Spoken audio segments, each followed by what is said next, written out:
Hello, my name is Keegan Chandler, and welcome to the first part of the Hermes and John audio series. As I mentioned in the introduction, this entry will provide a general primer on the fourth gospel itself and on some of the issues involved in its interpretation, and will ultimately be considering the value of doing John studies like this one today. So without further ado, Part 1, the Primacy of John. The fourth gospel has fascinated Christians for centuries. John is certainly one of the most peculiar and most complex works of the New Testament, and throughout the ages it has demonstrated an uncanny ability to be employed in support of vastly divergent theologies. Christians from all backgrounds consider John a favorite text, and one which loudly champions their denominational Christology. Does the fourth gospel's wide appreciation speak to a degree of Christological ambiguity in John?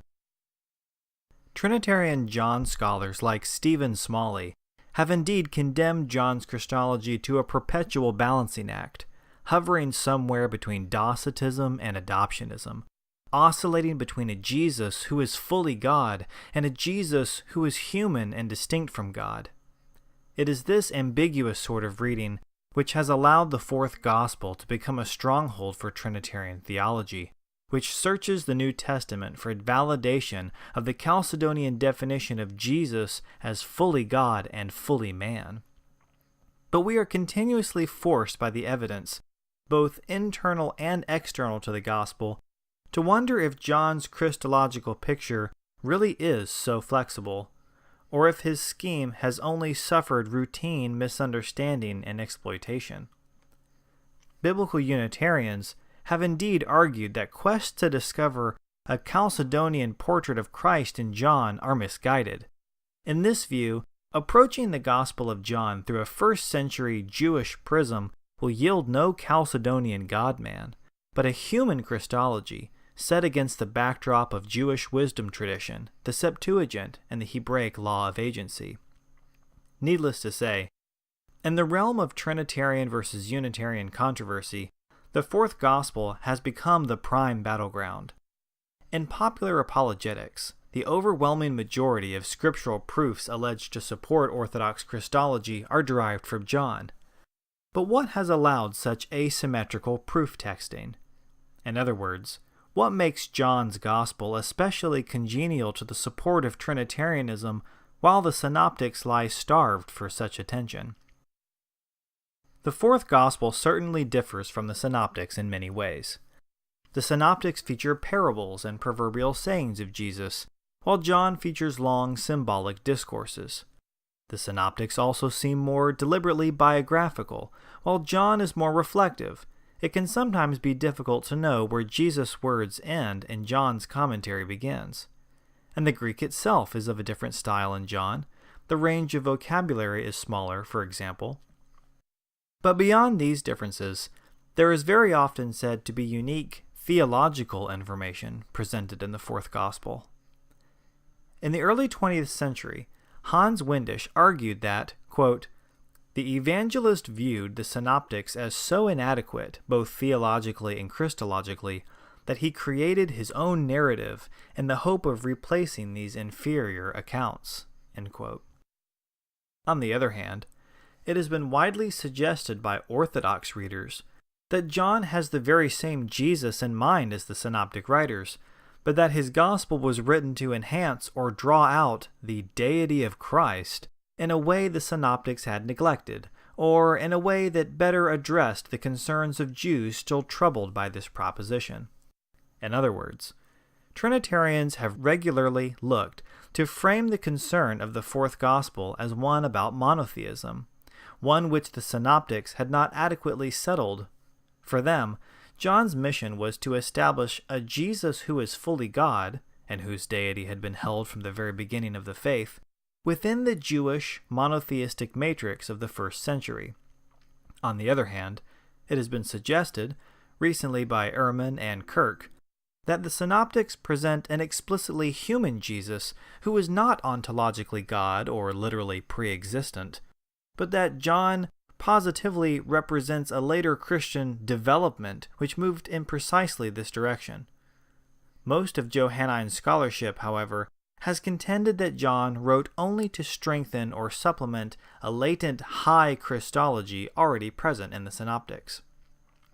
Regardless, each of the aforementioned views contends that John provides new information about the identity of Christ and looks to establish a high Christology in the wake of either insufficient or consciously lower presentations in the Synoptics.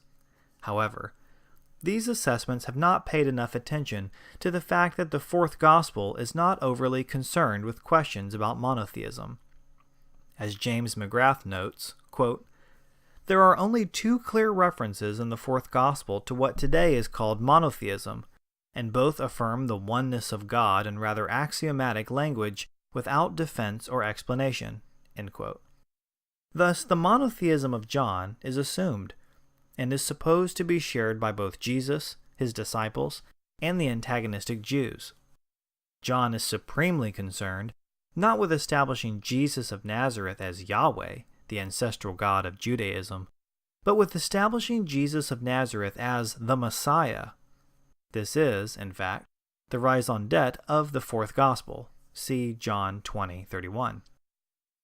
The language and concepts which John employs in this effort, rather than representing any novel, e.g. Trinitarian, theological developments, are instead to be located elsewhere in the Hebrew Bible and in the proximate non-Christian Jewish literature of Palestine.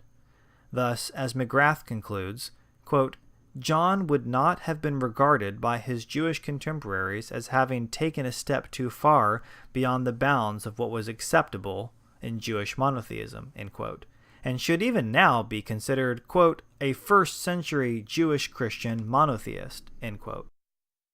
Of course, McGrath and others may ultimately consider the developed Trinitarian theology not necessarily incompatible with the fourth Gospel, since the specific questions about monotheism asked by the later Trinitarians were simply not asked by John.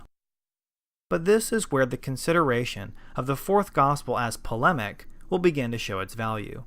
Here we may have a chance to recognize not only the positive side of John's Jesus, but also the negative. In other words, through a careful consideration of not only John's method, but of the rival concepts or texts which John might have had in mind to compete with, we may identify not only what John does mean when he speaks about Jesus as Messiah, but just as importantly, what he deliberately does not mean. Thus, any incompatibility with Trinitarianism or with any other dogma has a chance to reveal itself. In the end, I will argue that the forthcoming analysis of John in light of early Gnostic, especially Hermetic, thought will yield a clearer picture of not only John's Christology, but of John's place in the gospel tradition and in the history of doctrinal development. I ultimately accept the dominant view that John wrote to enhance and support the synoptic portrait of Jesus, but I also agree with those scholars who recognize that the Jesus of the synoptics is not portrayed as ontologically God or literally pre-existent. Thus, the Gospel of John presents the same human, non-pre-existent Jesus as the synoptics, but does so in a different light for both polemical and evangelistic reasons. In the next entry, we will discuss the idea that the Gospel of John is a polemic, a carefully constructed argument against persons or ideas in his environment in the first century.